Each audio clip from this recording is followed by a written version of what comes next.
திருப்பூர் மாநகராட்சி பகுதியிலே தினமும் 650 டன் குப்பை சேகரிக்கப்படுகிறது. கிட்டத்தட்ட இந்த 40 நாட்களாக கிட்டத்தட்ட 25,000 டன்னுக்கு மேல் தேங்கியுள்ளது. அந்த தேங்கியுள்ள பகுதியில் திருப்பூர் மாநகராட்சி பகுதியில் தேங்கியுள்ள குப்பைகளை எப்பொழுது அகற்றப்படும்?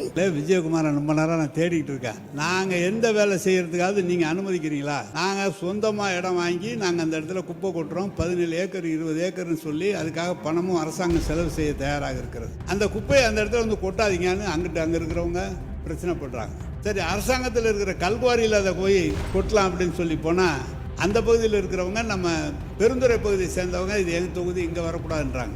நீங்கள் இங்கே வந்து கேட்குறீங்க ஏன் குப்பையை அள்ளுறேன்னு. நாங்கள் அள்ளுறோம், எங்கே கொட்டுறதுன்னு நீங்கள் இடம் சொல்லுங்கள். எங்கேயும் போனாலும் கொட்ட விட மாட்டேங்கிறீங்க.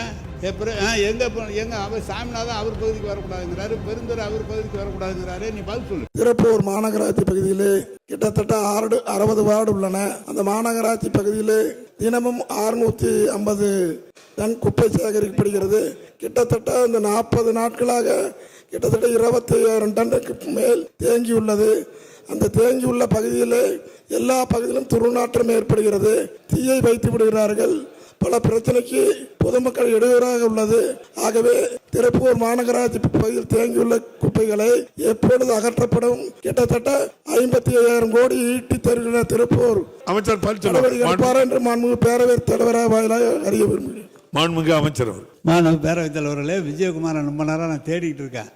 நாங்கள் எந்த வேலை செய்யறதுக்காவது நீங்கள் அனுமதிக்கிறீங்களா? நாங்கள் சொந்தமாக இடம் வாங்கி நாங்கள் அந்த இடத்துல குப்பை கொட்டுறோம். 17 ஏக்கர் 20 ஏக்கர்னு சொல்லி அதுக்காக பணமும் அரசாங்கம் செலவு செய்ய தயாராக இருக்கிறது. அந்த குப்பையை அந்த இடத்துல வந்து கொட்டாதீங்கன்னு அங்கே இருக்கிறவங்க பிரச்சனை பண்ணுறாங்க. சரி, அரசாங்கத்தில் இருக்கிற கல்குவாரியில் அதை போய் கொட்டலாம் அப்படின்னு சொல்லி போனால் அந்த பகுதியில் இருக்கிறவங்க நம்ம பெருந்துறை பகுதியை சேர்ந்தவங்க இது எங்கள் தொகுதி இங்கே வரக்கூடாதுன்றாங்க. பெரிய பிரச்சனையாக இருக்குது. ரொம்ப நேரம் நீங்கள் அரசாங்கம் எந்த செலவு வேணாலும் செய்ய தயாராக இருக்கிறோம். இடம் மட்டும் பார்த்து கொடுங்கள். நகரத்தை விட்டு 15 கிலோமீட்டர் தள்ளி கூட இடம் இருந்தால் கூட கொடுங்கள். நாங்கள் வாங்கி அந்த இடத்துல காம்பவுண்ட் போட்டு கட்டுவதோடு மட்டுமல்ல, கோவையிலே குப்பையிலிருந்து மின்சாரம் தயாரிக்கிற திட்டம் தயாரிக்கப்படுகிறது. அதை திருப்பூரிலிருந்தே தொடங்குவதற்கு நாங்கள் அரசாங்கம் தயாராக இருக்கிறது. ஆனால் நீங்கள் இங்கே வந்து கேட்குறீங்க ஏன் குப்பையை அள்ளுறேன்னு. நாங்கள் அள்ளுறோம், எங்கே கொட்டுறதுன்னு நீங்கள் இடம் சொல்லுங்கள். எங்கேயும் போனாலும் கொட்ட விட மாட்டேங்கிறீங்க. எங்கே அவர் சாமிநாதன் அவர் பகுதிக்கு வரக்கூடாதுங்கிறாரு, பெருந்துறை அவர் பகுதிக்கு வரக்கூடாதுங்கிறாரு. நீ பதில் சொல்லு.